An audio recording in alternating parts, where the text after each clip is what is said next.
Since I asked you, ladies and gentlemen, to just prepare your questions, now is the time to launch all your questions when it comes to sending your application. Kung bakit nare-reject. Pero ano, you know what? I'm more interested on how you feel whenever hindi napapansin ang cover letter ninyo. So let me know also, how do you guys feel whenever na hindi nakakalusot ang ang cover letter ninyo? Meanwhile, while waiting for them to talk about that, Kenneth, let's tackle this topic directly ng mabilisan na. Sa pinakasimula pa lang kasi, when it comes to writing cover letters, what are, let's say, the three things that a freelancer needs to keep in mind when writing their cover letters? Well, in my opinion, ang magandang format talaga is yung AIDA, which is yung ginagamit mostly natin, which is to get the attention of the reader, incite interest, desire, and yung last part would be to take the action. So, yan yung mostly na ginagamit. Yan din yung isa sa kasanayan ko na before. So, I guess ang essential part is when writing a cover letter, make sure na na-address mo properly yung problem ng client. And then, ilagay mo what you can do to be a solution for the client. Yun lang naman at be a solution to a problem. I love that. So, there, hindi lang pala tatlo, it's four. It's AIDA. AIDA. Always keep that in that acronym in mind. AIDA, ladies and gentlemen. You know what? Kung hindi nyo ma-memorize yan, tama naman yung sinabi ni Kenneth eh. Be the solution. Because the reason why a client will go to job posts like Upwork or mga online jobs.ph, hindi naman sila basta randomly na, sino kaya ang pwede kong kunin dito na virtual assistant? Hindi naman sila random na ganun eh. They come to these platforms in seek of a solution. Now, if you are the solution, then yun na. You need to keep that in mind whenever you are writing your cover letter. Kaya naman, marami kasi itong itong ugali ng ugali natin kapag desperate tayo sa trabaho, magpo-post tayo sa Facebook, sasabihin natin na pwedeng may trabaho ba kayo dyan na bakante kahit na kukunin ko basta may trabaho, di ba? Yan ang attitude natin sometimes, and we cannot bring that to freelancing. Hindi pwedeng pupunta ka sa freelancing tapos sasabihin mo na kahit anong ipagawa niyo kukunin ko na. Right? You need to be the solution because they are not there just to hire a katulong. They are there to get a solution dahil may problema nga sila. Now, Jen, what is the next step after becoming a solution? What are the other tips that you can say, that you can give our audiences here when it comes to writing our cover letters? Aside po sa AIDA, dapat po kasi talaga nire-read muna natin yung entire job description. Kasi baka po mamaya, meron pala dun sa pinakadulo, sa last part, put something in the start of your cover letter. So, dapat tayo, nagpa-follow tayo ng instructions. Dun pa lang, sa pagsisend natin ng cover letter, nagpa-follow na agad po tayo ng instructions. Then, kapag po na-identify na natin kung ano po talaga yung problem ng ating pong client, mag-isip tayo kung ano po yung possible na solutions. Then, saka po natin ilagay doon sa ating cover letter, ano yung mga possible na solutions. Yun po. I love that. I love that. You see, ladies and gentlemen, hindi lang ikaw ang aplikante. Hindi lang ikaw ang mag-a-apply sa mga job posts. Pag minsan, 100 pa kayo. And do not lose hope if in case na ganun. Because let's say 50% of those applicants never read the instructions. One of the ways to filter out if you are paying attention and you're not just copy-pasting your application, one of the ways the clients will do is to put up some absurd instructions. Like, sabihin nila na put the color red at the very beginning of your application. Sasabihin nilang ganon. And agad-agad yun ang titignan nila because if that is kahit gaano pa ka-impressive ang ano mo, ang cover letter mo, mawawala yon. Hindi naman nila iisnabin talagang automatically filtered. They will look past it kung wala yung instruction na yon. So you really have to True. pay attention to that. Tama. That's a very good tip, Jen.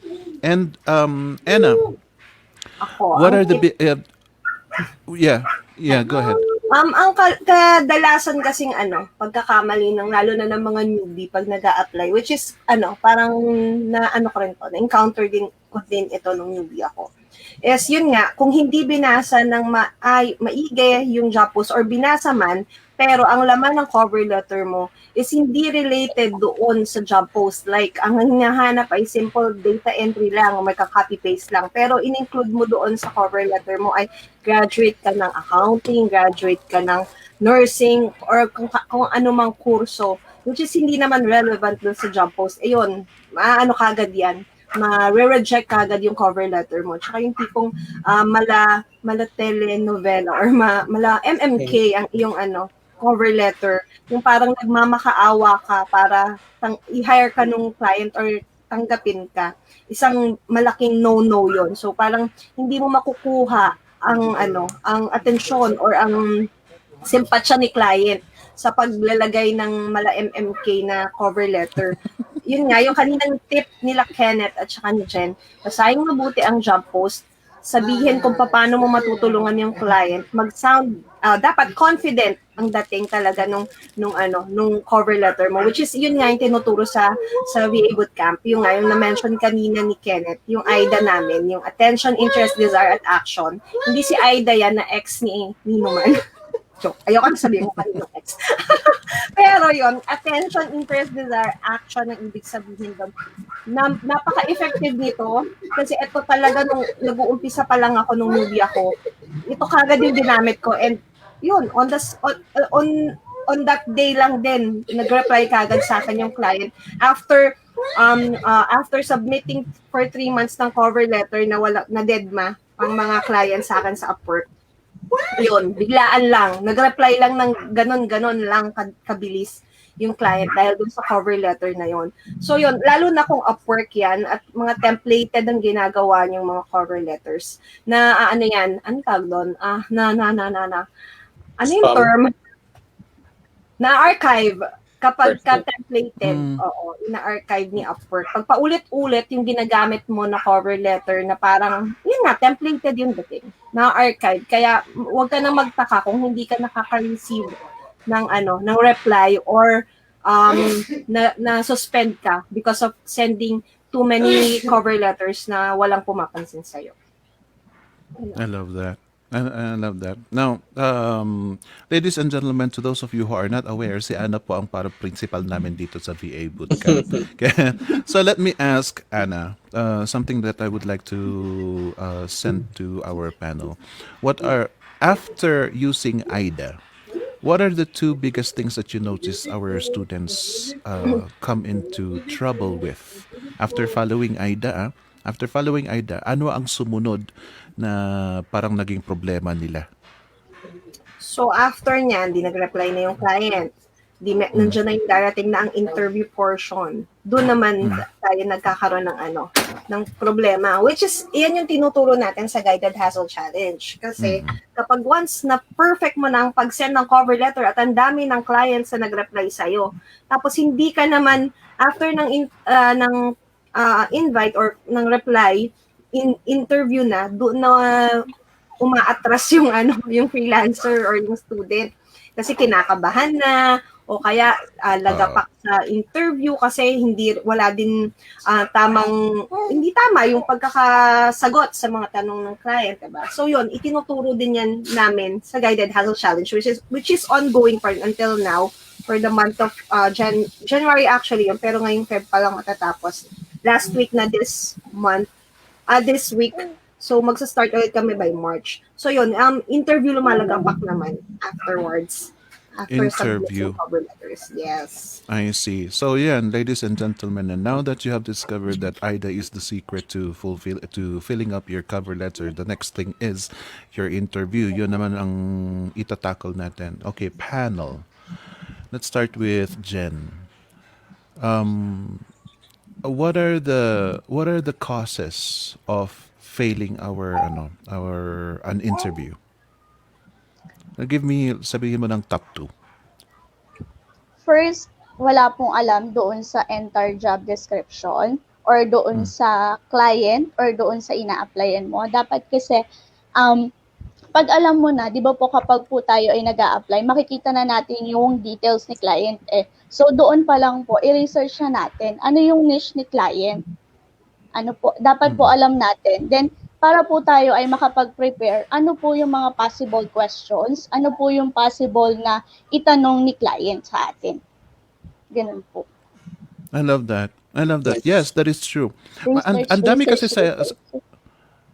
I love that. I love that you remind you remind that to us kasi marami sa mga na-distract tuloy ako. Marami sa inyo ladies and gentlemen itong nagsisend ng 3, 10 cover letters every day. And then suddenly merong isang client na nagsabing, "Okay, pasok ka na sa interview." You need to take a look where kung sa ano ba yung ano yung company na yon, sino ba yung client na yon na pumayag sa akin. Hindi pwedeng basta-basta nag-open ka na lang na oy wow okay interview sige interview, hindi pwedeng ganon. You have to step back, take a look, i-research mo kung anong company yon, ano yung problema niya, ano yung solution mo, ano yung sinabi mo doon sa cover letter mo, because syempre natural doon nila ibabase yung mga tatanungin nila sa iyo. Okay? Not so much meron yung mga generic na tatanungin nila, for example kung HR ang makakaharap mo, pero mainly yung sinulat mo sa cover letter mo doon nila ibabase ang mga yun lang ang knowledge nila tungkol sa iyo. So you have to know. That is why many people we strongly suggest that you document every application that you send, every cover letter that you send para madali mong i-backtrace kung ano yun na inapplyan mo. Kenneth, what about you? Pagdating Hmm. sa interview, ano ang usually dahilan kung bakit tayo nababagsak doon? Well, aside sa siguro unpreparedness, usually kaba, kahit Mm. na prepared ka, if worried ka naman or dahil worried ka sa hindi ka magaling mag-English or worried ka nga hindi ka fit sa role na in-applyan mo, then makaka-affect pa rin yan sa flow ng interview. Parang mawawala yung gusto mong i-answer sa questions. Parang ganun. So, isa din yan na cause. That is true. That is actually sa akin yan ang number one dahil kahit gaano pa ang knowledge mo, kahit gaano ka-skilled as a virtual assistant or even in your niche, kung ikaw itong walang confidence at ikaw itong kinakabahan, lahat talaga magiging blanco. Wala ka kahit na alam mo yung sagot, mawawala yon sa utak mo pag once na kaharap mo na si client na nag-i-interview kayo. Ikaw itong for sure pag tapos nangangapa-ngapa ka na, parang yan spiral yan na palalim ng palalim na makakalimutan mo yung mga isasagot mo. So complete confidence. Most of the times when it comes to confidence talaga, you need practice. You need to just keep on Practice. practicing and practicing and practicing. So tama si Kenneth. Your emotional health is also important just as much as yung research mo na sinabi ni Jen. Keep that in mind, ladies and gentlemen, kasi sabi nga ni Anna, most of the times sa interview tayo lumalagpak. And I think I've noticed that dahil yung mga dumaan na mga na-interview ko sa Just Success, usually ganun din ang kwento nila. Nakakapasa sila sa sending cover letters, pero pagdating sa interview, wala na, dead man na sila. Yun usually ang nangyayari. It's not so much because of your lack of skills or lack of knowledge. It's more because pag wala kang confidence at hindi mo alam kung anong pinagsasagot mo, wala rin silang confidence sa'yo. Hindi nila malalaman kung ano ang kalidad mo. Sayang naman. Sayang, at kung tutuusin, if it wasn't for that interview, magaling ka naman talaga dapat. Right? So always believe in yourself when pagdating sa interview. I love this question here from, dito ako na-distract. I love this question from Maria Teresa Olvido, I'm sorry for that. Curious, what are your challenges in applying AIDA? And how did you overcome those challenges? I love this question. Jen, would you care to answer this one? Okay, what are your challenges in applying AIDA? Nung newbie pa lang po ako, nung newbie pa lang po kasi ako, hindi ko pa talaga alam kung ano po yung i-offer ko dun sa client, kung anong Mm, service yung i-offer ko. So, hindi ako makapag-decide or hindi ako makapagsulat, ano yung isusulat ko dito? mm-mm, Then, nag-research ako kung ano yung mga possible na i-offer sa client na services. Then, inaral ko po siya. Then, nung alam ko na po kung paano po siya, saka ko siya in-apply sa AIDA. Dapat po kasi ay alam po natin, ano po ba yung i-offer natin sa client? Kung admin task po ba yung ating i-offer sa client? Kung social media management po ba? Kasi pagdating pa lang po kasi sa interview, malalaman na nila kung experience ka o kung may alam ka dun sa services na i-offer mo. I love that. I love that. Thank you very much for that, Jen. What about you, Kenneth? Anything to add here? Mm, challenges. Siguro nung bago pa lang is siguro yung magsulat ka ng draft and parang hindi ka confident sa yung sinusulat mo. So, it takes a while na parang ma-perfect. Kasi pag sulat mo ng draft, babasahin mo, then it doesn't sound right. Then, Mm, right, sulat ka ulit ng draft. Hanggang sa ilang draft na yung magawa mo, then saka mo pa mo send, then may napili na pala yung client. Parang ganun. mm-mm. So, wag mo lang sigurong, don't think too much about it lang. Kasi IDA still is a skill naman eh. So, it takes time, it takes practice. I love that. Yeah, it takes time, it takes practice. Actually, nangyari sa akin yan, Kenneth eh. Nangyari sa akin yan, ladies and gentlemen. Yung pinag-isipan ko ng husto yung isusulat ko na cover letter. Wala. Too late na. May nakuha na sila. It's either that or yung hinahabol ko na maging first 10 na applicants pero nung hindi ko pa natapos yung draft ko naka 50 applicants na si client. Yung ganun, it's nakakainis pag minsan. But yun nga yung parang you try to simplify it. Wag mong gawin na wag mong i-feel na na life and death situation yung cover letter mo Cover. na parang halos ma-stress ka na dahil sinusunod mo ang AIDA. Try to relax, try to breathe, try to calm down when you're writing your cover letter. Kasi importante rin naman na galing sa'yo eh.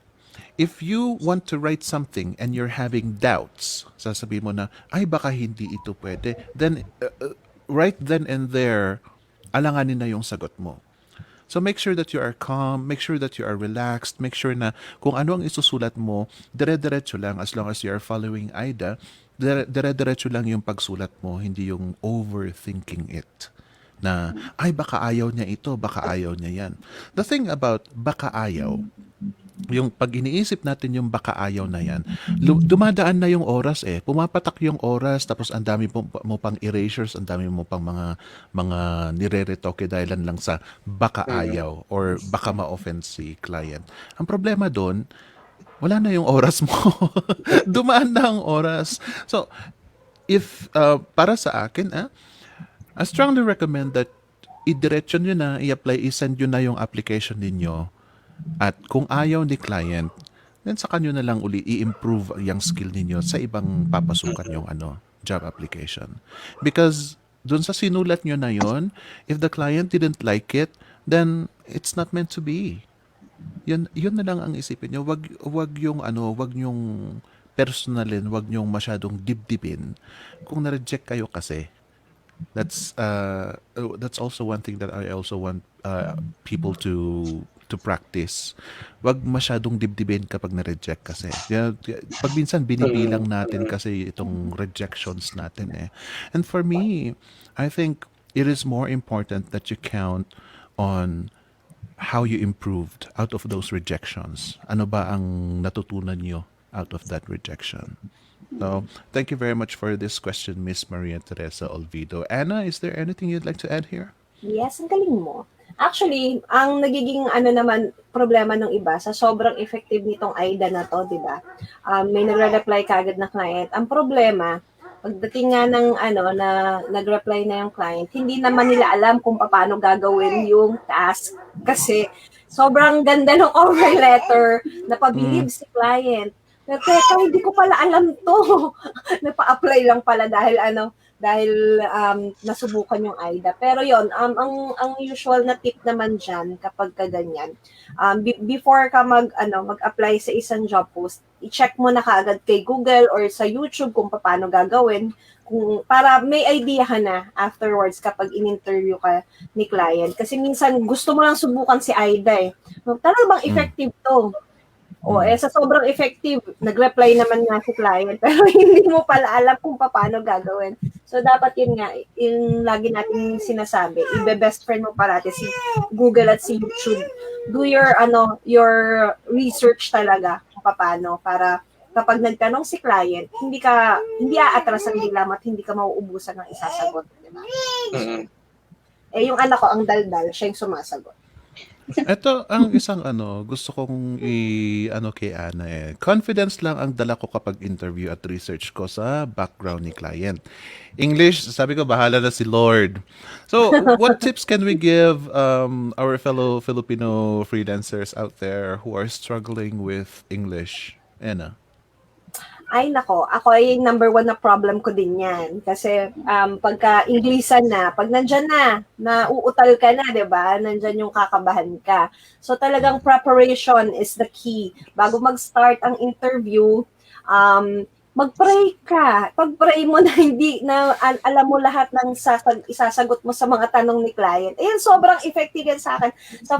Pag 5 years ko ng pagiging freelancer, laging nag-uuna muna ang dasal bago mag-start ang interview. Syempre, dapat mauna ka doon sa time na sinet na client. At least 10 to 15 minutes nandun ka na, kung Zoom man yan, Google Meet, kahit ano pang app yan, maaga ka para hindi ka natetense kung bago ka doon sa app, hindi mo alam kung pasikot-sikot doon. Di syempre, ang dami mo pang kakalikutin dyan. So, dapat ahead, nandiyan ka na sa loob ng app na yan. Na-check mo na ang iyong camera, na-check mo na ang iyong mic, lahat ng mga possible na maging technical difficulties, mawalan ka man ng net, ganyan, naayos mo na. Para pagka nasa loob ka na, masasabi ko kay client, I'm already here at Zoom, ganyan, I'm just waiting for you. Parang alam niya na talagang interesado ka dun sa ina-applyan mo na job na yon. At saka, at the same time, hindi ka stress. Kampante ka na nag-aantay ka lang doon, nandiyan na yung kodigo mo in case meron mang itanong na hindi mo masagot, half ng screen naka-video, yung half pang Google. Ang ganun ginagawa ko para pagka tinitignan ka, parang nakatingin ka pa rin sa camera, so parang wala kang kodigo pa talagang binabasa. Pero nandiyan si Google sa half side ng monitor mo, 'di ba? So kapag nagtatanong na at medyo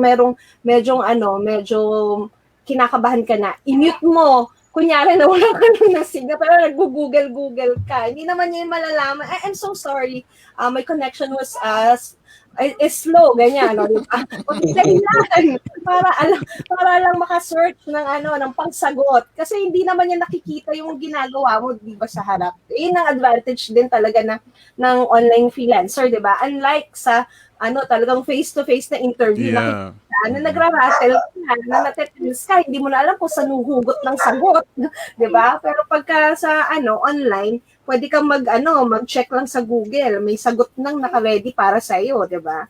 So yun, yung mga usual na tips na effective din sa akin na nagawa ko na. Hindi, sa dami na naka-hire din sa akin client, hindi pa nawala ang kaba sa akin parati. At lagi pa rin akong nagda-doubt kung kakayanin ko ba yung interview. At nandyan pa rin yung takot na baka mabulol ako at maubusan ako ng English. So, yeah. I know that. I think we should talk more about insecurities kasi hindi lang naman sa interview yan lumalabas eh. Pag minsan may habit ang mga may habit ang mga Pinoy freelancers yung ano na dinadown nila ang sarili nila or nagda-doubt sila. Insecurities pag minsan lumalabas. Cover letter pa lang. So, Jen and Kenneth, let me ask you, starting with Jen, what can you, well, give me an example of an insecurity and what can you do about it? Um, okay po. Nangyari po 'yun sa akin last time. Sobrang haba po niya. So, binasa ko Mm. siya lahat. Then, 'pag meron akong hindi maintindihan or 'pag meron po ako nakita na, hindi ko 'to alam, hindi ko 'to alam, hindi ko na siya a-applyan. Gano'n po 'yung Mm. ginagawa ko dati. So, kapag po alam ko 'yung iba, pero meron akong ni isa, kahit po isa na hindi ko alam, hindi ko na siya a-applyan. Mag-i-scroll down na ulit po ako, maghahanap na po ulit ako ng ibang a-applyan. 'Yun 'yung Mm. ginagawa ko po sa kanya. Then, 'yun po nung tumagal ng tumagal 'yung panahon, naisip ko, hindi pala dapat. Dapat pala siya is inaalam mo siya. Dapat kaya pala po siya nakalagay doon dun sa job description. Kasi po para po malaman nung mag-a-apply kung ano po talaga yung possible na trabaho mo. So yun po, ang ginawa ko po noon ay ni-research ko po siya every task pag hindi ko siya alam.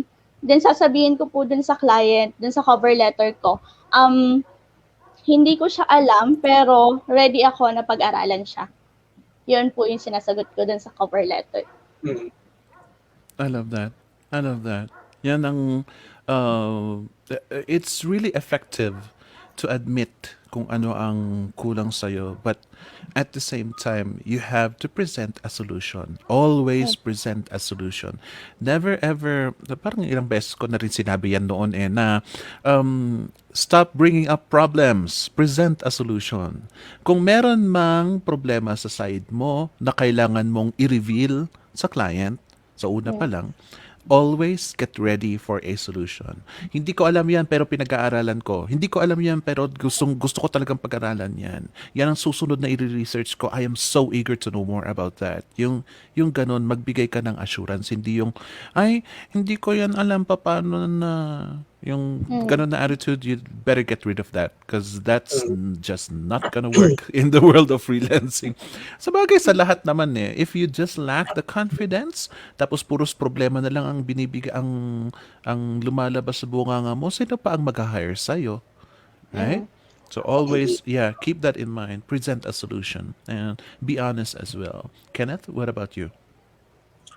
Well, insecurities ko, even until now, is I still feel nga I'm not good enough, tulad ng sinabi ni Chen before. So if may mga requirements na parang hindi fit, then usually I just pass before.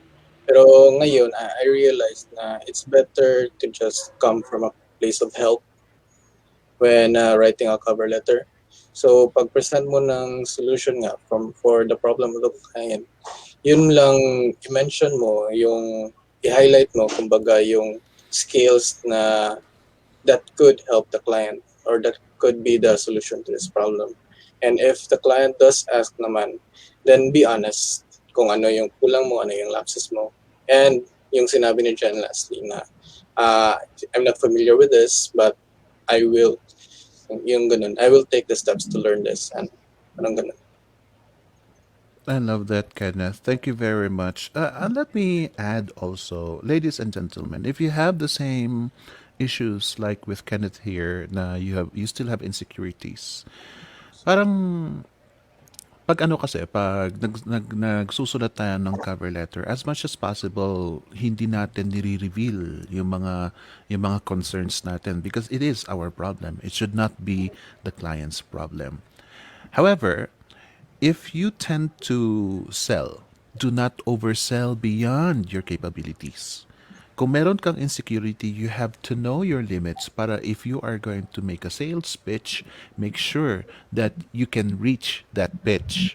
Hindi yung, kayang-kaya ko yan, no problem, I can finish that in 3 days. Actually, nag-aalanganin ka, feeling mo 5 days pala yon. No, no, no, no, don't do that. Always know your limits. Kung meron kang insecurity, use that. Yung insecurity na yan, it's not a good attitude in the eyes of many people, but to me personally, yung insecurity na yan, it is a good way to measure where you are, how you actually score yourself. Right? Kasi kung wala kang insecurity, wala kang inspiration, walang magtutulak sa'yo na mag-improve. Walang magsasabi sa'yo na, ay hanggang dito lang ang kaya mo. If you do not have that insecurity. If you are insecure, you use that as a positive thing by challenging yourself, by knowing where you are, where your position is in your niche. Yan ang gamitin mo kapag pag meron kang mga insecurities. I love that you presented that, Kenneth. May there's here's another thing that caught my eye. Nothing may sinabi si Romeo De Leon. Very active ito mga to na mag comment. Rejection is not a bad It's not bad. It is just a matter of perception. It is not you that they are rejecting. It is what you are offering, which does not match their needs or wants. Very nice. Rejection is a redirection of your efforts. So move on to another client, but be sure that you got the lesson behind the rejections. Yan nga yung do not take it too personally because it's not you. Hindi porke pandak ka na-reject ka na. Right? Mm. Mm. Think of that. Hindi Ouch, porket kapandak. Kumreno ka eh na. hindi kasi may nag-apply sa BPO na sabi niya yung porket pandak ako hindi ako tinanggap. Sabi ba naman na gano'n? Parang okay, maybe maybe the HR really doesn't like you, parang baka yun ang dahilan. But see, the thing about the interview stage is usually yung personality mo talaga ang kailangan nila. They want to know whom they are working with. Kaya ilabas mo yung totoong gali mo. Wag yung don't try to be somebody else. Do not just be you. Mo lang be honest kung ikaw yung tipo na na medyo mahiyain, it's okay to be mahiyain. Kung hindi ikaw yung tipo na madada masyado, then it's okay. Be brief, be concise, answer questions very, very briefly. Kung ikaw naman itong talak ng talak, mahilig magkwento katulad ko, then go ahead and show that. Just respect their time, of course. You need to know your limits as well. But here's a point here. This is our last topic to subtopic. Sabi ni Francis Katubig, also provide your time availability at the bottom of your proposal. Okay, here we are. You see, this is an unusual tip para sa akin kasi hindi ko to nakikita sa cover letters ng maraming mga freelancers. So I say this is an unusual tip. Now, one of the biggest problems of many freelancers, whether new or seasoned, is how to stand out. Malaking tanong yan. How do I stand out? Kasi isipin mo naman, 100 kayong aplikante. Paano nila mapapansin yung cover letter mo? I think this tip from Francis, thank you very much, Francis, is one way of outshining the competition. So let me ask you, Kenneth Jen. Kenneth, let's start with you. What do you think is a good way to outshine the competition, to stand out? Well, in my case, since I do find clients naman outside Upwork, so ang usually ginagawa ko is a CTA, like yung sinabi ni Francis, like, a link to my Calendly link para makita yung availability. And then, on the content of the cover letter, since we are in a results-oriented industry, nilalagay ko yung numbers na like yung results ko for the previous clients ko, for example. Since I do ads, Facebook ads, actually Facebook, Instagram, and Pinterest ads. So I use that as a reference then para a client or a prospective client knows what I'm doing. Ano yung results na kaya kong ibigay sa kanya, kumbaga. I love that answer. I really really love that answer. Oh, what can a freelancer do kapag newbie sila, fresh sila, no experiences? If newbie naman, syempre we still have your exercises from the bootcamp. Meron namang opportunities for them to showcase their skills even though wala pa silang previous clients. Pwede naman silang magbigay ng drive link for their portfolios. I don't know if pwede ba yun sa Upwork. But for usually, yan yung ginagawa ko. Like, yun yung parang compilation ng portfolios ng mga past na ginawa ko for previous clients or if walang clients, like exercises para merong something to showcase din. That is a very, very huge tip, ladies and gentlemen, that so many of you ignore. Your portfolio. Hindi lang po sa cover letter, pati po ang profile ninyo kailangang medyo maganda-ganda. And that means your portfolio. Kasi di bali na yung bio data ninyo dahil yung bio ninyo nandyan na yan. They can easily read that. What should grasp their attention is your portfolio. Because that is really, really important. Thank you very much, Kenneth, for bringing that up. What about you, Jen? How Ako does one outshine the competition? Sa tingin ko po, ako po kasi ang ginagawa ko is naglalagay ako ng questions sa cover letter ko. Ang sinasabi ko lagi po din or most of my cover letter may mga questions. Like if you mind me asking, I have few questions if we so I know if we are a good fit. So yung mga tanong po na what is your niche kung hindi mo pa alam, yung niche ng client mo kung mag-a-apply ka as social media manager. What is your niche? Who is your target market or audience? Then what is your biggest problem encounter in your business? Yun po yung mga tanong na sinasama ko dun sa cover letter ko. And luckily naman po nag-reply naman agad po sila kapag may mga ganun po. That is so nice. Meron kang parang dedicated questions that you will answer yourself. That is so good. I love your approach, Jen. Kasi intuitive, and you're also taking initiatives. That's the word that I want to use. Taking initiatives. Saka po Bale, kasi parang mapapakita mo kasi po sa client na willing ka talaga na malaman kung ano po yung problem niya. Willing ka po talaga na yes. tulungan po siya kapag po may mga questions pa lang doon sa cover letter mo. I love that.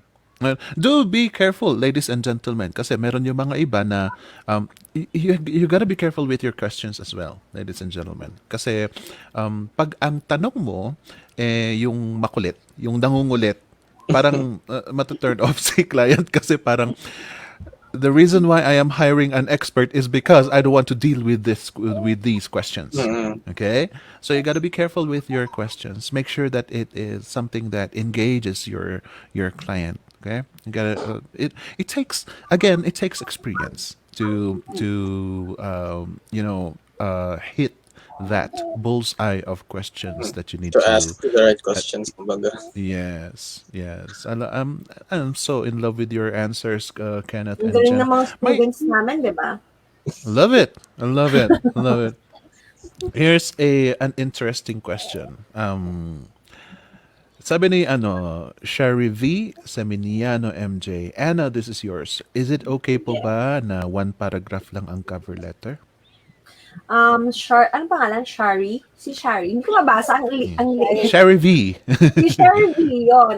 Usually, depende. Kasi, kung yung job post, kung medyo mahaba, pwede mong sagutin yung job post as per doon sa, kung ano yung nakalagay doon. Kailangan sagutin mo ng kompleto. Pero kung tipong straightforward lang yung task, like data entry, copy-paste, mga ganyan, hindi man kailangan nobela yan, di ba? So, kung ano lang yung hinihingi doon sa job post na gustong marinig ni client, like sabi nga ni Jan kanina, ipakita mo doon sa cover letter mo kung paano mo siya matutulungan. Pag nasagot mo na lahat ng mga kailangan ni client doon sa job post na yan, then enough na yung kung ilan mang paragraph yung gusto mo. Pero ako usually talaga, Short and direct to the point, tailor fit doon sa job post yung cover letter ko.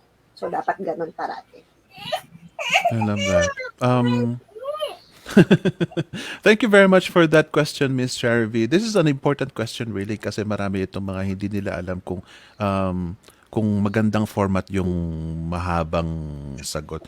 It really depends on your usually depende rin sa judgment mo eh. Maganda yung yung i-match mo kung napakahaba ng pagkasabi nila sa sa job description at nakita mong very detailed, then you try to match it. Try to be very detailed. Pero kapag very precise, very concise, very short, ibig sabihin wala siyang oras na magbasa. Walang Tamad. oras magbasa. Kaya kaya parang as much as possible, one, two Alam mo yan. paragraphs lang. Yung something that is easy to read. Yan ang Parang yan kasi ang pag mahaba, parang mga ano yan eh, mga HR yung nag-post niyan eh. Usually, kung mm, mahabang job Okay. post yung pinag-isipan. Kasi yung mga clients na nag-hire talaga sa Upwork lalo na, mga nagmamadali yan eh, yung gusto talaga mag-hire. mm, Parang, I need someone, ganyan lang kagad. Tapos kung ano yung gagawin, yes. napakaigsi. Yun lang yung gusto nilang sabihin. So, yun lang ang dapat mong sagutin. I love that tip. That is something that I hindi ko napansin actually. I've learned something today. Hindi ko napansin yung sinabi ni Ana na kapag mahaba at detalyado na multiple paragraphs ang job description, malamang HR 'yan. Pag client, usually one paragraph lang na I just need this. I just need this. Yun ang Huli. Gumagawa din kaya kasi ako ng job post pagka may doon yung client account. Ayoko din gumagawa ng malanobela. So, kung ano lang yung kailangan ko, eto kailangan ko, pak, tapos. And that is a great tip. See, para sa mga katulad ko na ayaw dumaan sa HR, ayaw ko talaga ng mga HR. Hindi ko gusto ang mga HR. Sorry, Bong, pero hindi ko gusto ang mga HR. Hindi ako nag-a-apply sa mga HR. That's a good tip for me para iwasan ko yung mga actually, oo, ayaw ko talaga yung mga mahahabang description. Kasi mostly yung mga mahahabang description, yung very picky. Kulang na lang na sila na lang itong magtrabaho. Parang ganun sila pag minsan eh. But yeah, that's a great tip. Anna, do you think you can manage your thing? Yes. Yeah. Ana.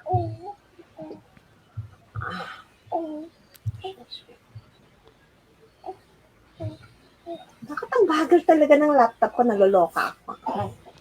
Oh, nag-reboot ka na, di ba? Oo. Ay, ang hirap mag-share. Ang tagal. Ayan. Wait. Loading talaga siya. Kaloka. Ginagalit ako ng laptop ko na pink. Yeah. Teka. Ano na nangyayari? Ba't di na ako marunong?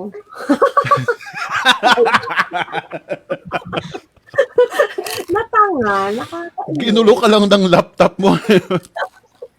Nadidistract ako. Ayan, announcements. There you Yan. On Wednesday, February 17, 2:30 p.m. Nako, 2:30 Phoenix. Ang gising Carmi. VA Bootcamp graduate doubles Upwork earnings through web design. Interviewed Ronilo C. Palma. Ayan. Yan ang ating just success interview for Wednesday, 2:30 p.m. Don't forget to watch. And sa next week, Monday, Feb 22 ang ating topic for FCC at 6 p.m. How techy do you have to be to get hired as an online freelancer? Yan. Marami na naman kayong matututunan dyan. So yan, attend kayo yan sa Monday. And meron tayong skillets para lang to sa VA Bootcamp students sa loob ng student group. Stuck in your freelance career, how to get unstuck with Jason Dulay. Sa February 26 naman ito, 7 p.m. And yun, may Valentine's Day offer tayo. Belated Happy Valentine's Day nga pala sa lahat. Sa mga umiibig nasawi at nabigo. Happy Valentine's Day sa lahat. Ayan, meron tayong offer na enroll in our courses using the promo code BDAY2021. And enjoy these freebies. 15-minute one-on-one coaching call with Jason Dulay or ako. Bakit kasama ako? Trabaho pa ako ng di oras. Ayan, coaching call with us. Jason or Anna kung sinong gusto mo. Tapos slot for internship at Flip or Vab for the first 20 to pay in full. So yun, yung first 20, meron ng sure slot for internship kasi yung internship natin sa Flip at saka sa Vab, usually, nag-a-apply pa rin talaga yung mga students. Nagsasend pa rin ng cover letter. Tapos kung sino yung the best na cover letter din na makita namin, iyan yung na-hire. So yun, kung magbabayad ka yung first 20, may sure slot ka na. May secured slot ka na for internship. So yan, i-deal nyo na yan. Punta lang kayo sa vabootcamp.ph/enroll. So yung promo duration nito is Feb 14 to Feb 20. So yan, enroll na. At doon sa mga newbies natin na gusto matuto mag-work from home, meron tayong course which is nandito nga sa vabootcamp.ph/enroll na site. Lifetime access na siya. So, ito yung mga packages na meron tayo. Skills package which is 3,990. Accelerated package 7,990. Complete package naman ay 19,990. Tapos meron na rin individual courses. Kung nagtitipid, ayan, pwedeng utay-utayin ng mga courses. Punta ka lang sa vabootcamp.ph/shop. Ito yung mga courses na pwede mong bilihin ng paisa-isa. Better English for online success, getting started with blogging, which is parehong 1,490 lang. Tapos the rest, 2,990 na yung bookkeeping and QuickBooks for beginners, email marketing mechanics, freelance writing for beginners, SEO the way the Google likes it, social media for business management and marketing, website 101, e-commerce virtual assistants. Yan, 2,990 yan lahat. At meron na rin next level freelancing na 2,990 then each. Yung 101, 102, and 103. Yung 101, creating an irrefusable offer. 102, obtaining a high-value client. 103, starting a freelance agency. Tapos, pwede ka rin kumuha ng bundle. Pag tatluhan, mas mura. So, 7,990 lang siya.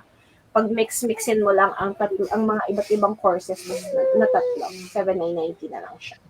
So, yan. Avail of this in the complete course at 19,990 and get to join a monthly coaching call with Jason. Exclusive lang to sa VAB Complete students. So, yung mga nag-enroll to sa complete na course. Ayan. Meron pa additional, marami tayong free courses para sa mga walang budget pa rin. Ayan, meron pa namang mga free courses. Punta ka lang sa vabootcamp.ph/free courses. Daldal ng anak ko.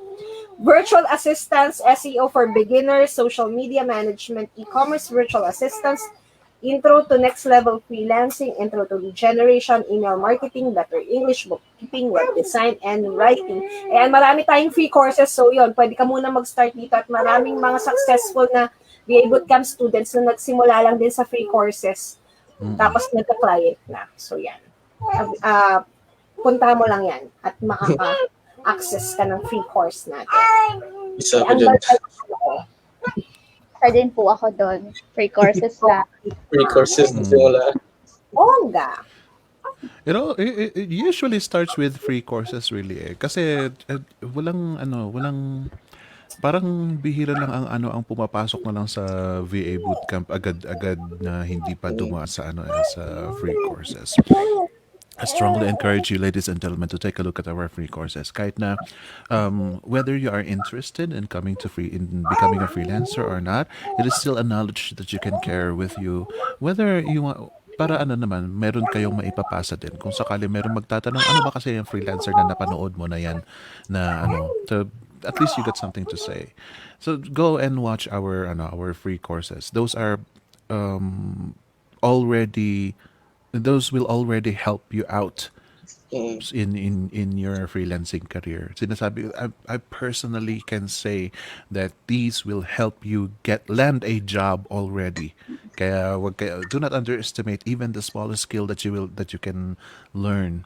Pagdating sa freelancing, lahat ng kaya mong gawin, pwede mong pagperahan. Now, let me ask you, buti na lang nakahabol tayo, no? Thank you very much pala, ladies and gentlemen, for asking questions and writing comments there. We value it very, very much.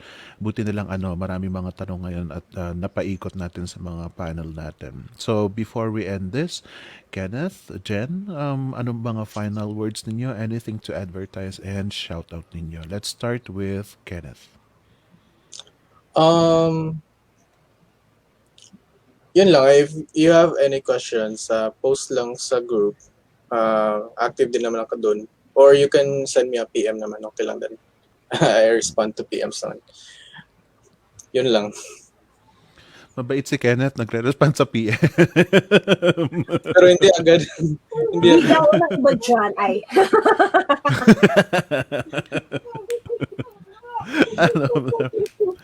Um, what what can you tell our newbies, lalo na itong mga ano, itong nare-reject sa mga ano, sa mga application nila? What is your biggest advice, Kenneth? Ako, on my part, yung kaka-start ko lang, I really count how many rejections I had until at some point parang hindi na siya nag-matter. Parang may nag-click lang something or may na-switch na parang naka-receive ako ng rejection. Di na lang. Just move on lang sa next na application. Parang ganun. Daily bread na natin yung rejections eh. So, part na yan ng process din. I love that. I love that. Count it until it doesn't matter anymore. Wow. Ang ganda ng attitude na yan. That is something that a lot need to practice. Kasi ang rejection talaga, ladies and gentlemen, they will just keep on coming. Nandyan na yan. Kasama na yan sa journey natin. Anything, meron kang pa shoutout, Kenneth? Meron kang pa pakumustahan? Um, Hi na lang sa students and to all members of Flip. And yung mga kaibigan ko na freelance nakakilala sa akin. Hi. Yun lang. I love how general it is. Hindi ko kayo ma-enumerate, kaya hi na lang sa inyong lahat. Parang ganun na yun. I love that, Kenneth. That's a very nice. Thank you very much for being with us today. And what about you, Jen? Any advice you can give to the newbies or to anybody when it comes to rejections? It's okay po na magkamali kasi part po talaga yan ng freelance journey natin. Trial and error lang naman po kasi siya. Dahil po sa newbie pa lang po tayo, syempre mag-experiment pa rin po tayo kung ano po yung mga dapat nating gawin kasi hindi pa natin siya alam.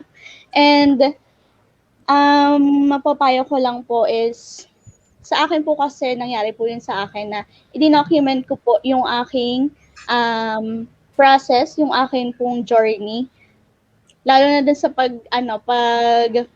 pag-umpisa po ng GHC, ginagawa ko pa rin po siya hanggang ngayon. Ini-screenshot ko pa rin po yung job application, yung cover letter ko. Tinitingnan ko po kung ano po yung dapat kong baguhin dun sa cover letter ko, kung ano po yung dapat kong i-improve. Then, yun po. Yun po yung may papayo. And also po, optimize your online profiles. Kasi po, pag nakita po yun ng client, doon pa lang po sa profile ninyo, kung makikita po ng client, doon pa lang po sa online profile nyo, na deserving kayo doon po sa ina-applyan ninyo, wala na pong interview. Kasi mostly yung mga, ngayon po wala nang interview ako eh. Nakikita po nila yung mga online profile ko. Diretso hire na po agad. So, optimize, and optimize. I love that. Wow, I love that. I love that tip. Pero totoo, ladies and gentlemen, if you optimize your profile, chances are they will be so impressed. Hayaan mo na ang interview. Parang wala na, diretso ka ng hire. Or meron mang interview, actually gusto ka lang nilang makita and then that's it. Hired ka na actually before even your interview. So that is such a good advice, Jen. Meron ka bang i-advertise? Wala naman po, isa-shout out lang. Sige, go Yan. ahead. Hi po sa family ko and dun sa mga sa mga freelance friends ko. Hindi ko na kaiisa-isahin kasi madami. Hi. Kaya pala madaming viewers, puro friends ni Jen at saka family niya. Naghakot ba ako? Hakot talaga.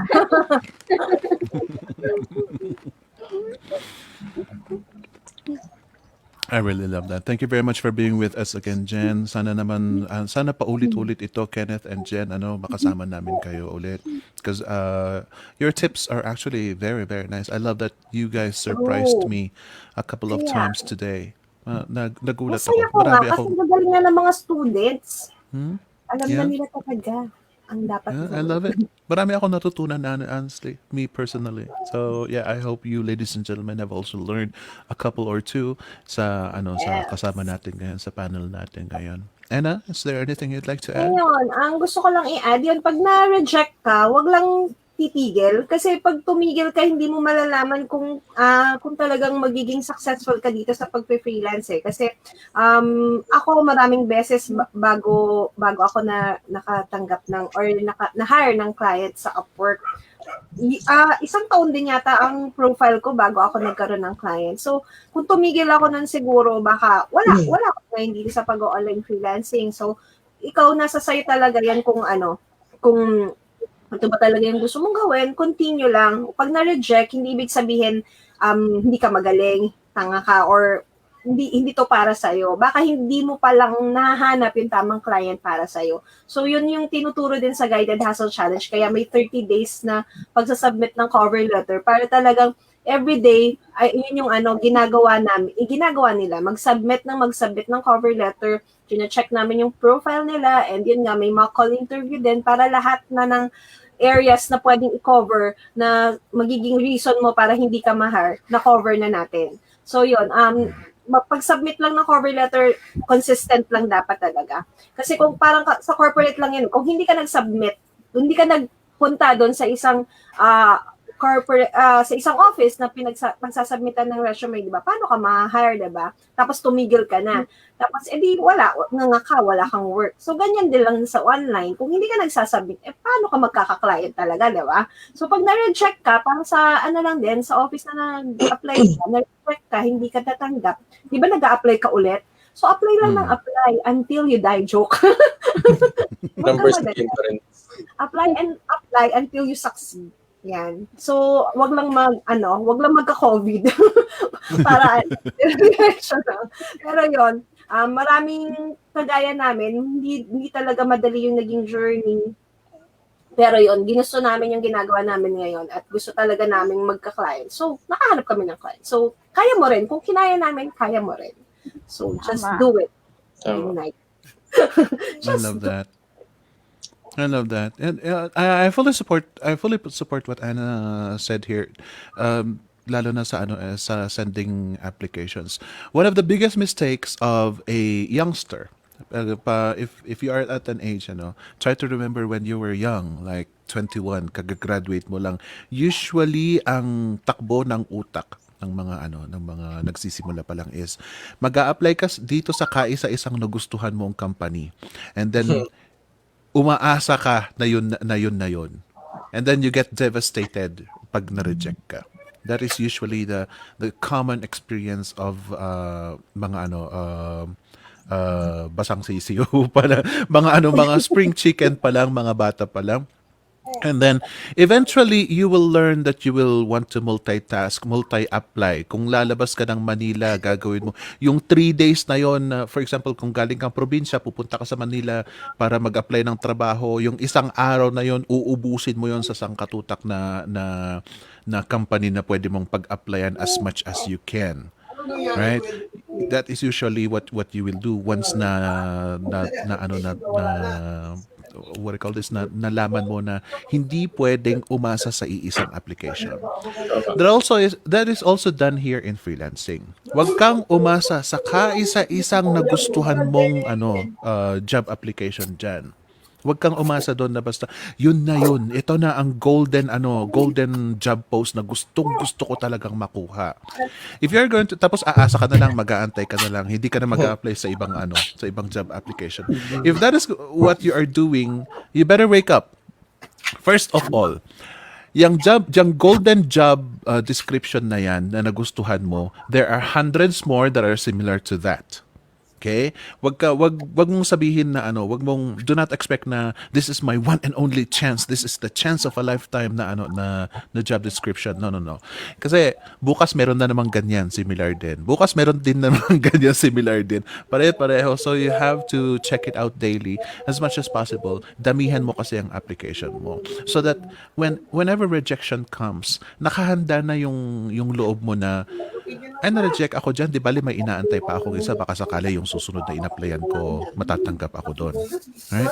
Just keep on applying and applying and applying. Just keep sending cover letters as much as kung libre ba naman, like an onlinejobs.ph or freelancer.com, bakit hindi? Sige, send ka na lang ng send. Keep yourself connected to people because hindi maganda talaga. It's not a healthy practice na aasa ka dito sa kaisa-isang job post na gusto mong kunin. And since our topic for today is why your job application keeps getting rejected and what you can do about it, my question to you, ladies and gentlemen, is how much does it weigh to you kapag na-reject ka kasi? Yun nga. Ilang beses namin in-emphasize ni Kenneth, ni Jed, ni Anna na pag na-reject ka, best that you move on. Because the question is, how much does it weigh? If you are that kind of person who gets devastated, completely devastated and paralyzed with a single rejection, you better grow some more skin. Kasi yan, darating yan, yung rejection na yan. Just because you became a superstar in Upwork doesn't mean that you will not get rejected. Mind you, ladies and gentlemen, marami sa amin ang mga superstars pero nare-reject pa rin, nata-turn down pa rin. So, that is just part of our life as freelancers. Kaya yun ang dapat tignan mo. Look deep inside you. If you are okay with facing rejection after rejection after rejection, it's not gonna matter to you anymore. However, huwag kayong maging complacent. Huwag naman kayong pabaya na, ayaw niya sa akin, di ayaw ko rin sa kanya. Kasi you also have to wonder, bakit binigay mo na ang lahat-lahat mo, hindi ka pa rin nakuha? Is it because kailangan mo pang mag-improve? Yan. Think more that way because at least ina-uplift mo ang sarili mo and ang level mo tumataas ng tumataas. And that is going to encourage you and give you even more confidence pagdating sa next na cover letter na isusulat mo. So just keep that in mind, ladies and gentlemen. I hope that you enjoyed our episode for today. Thank you very much for watching. See you again next time. Bye-bye. Bye!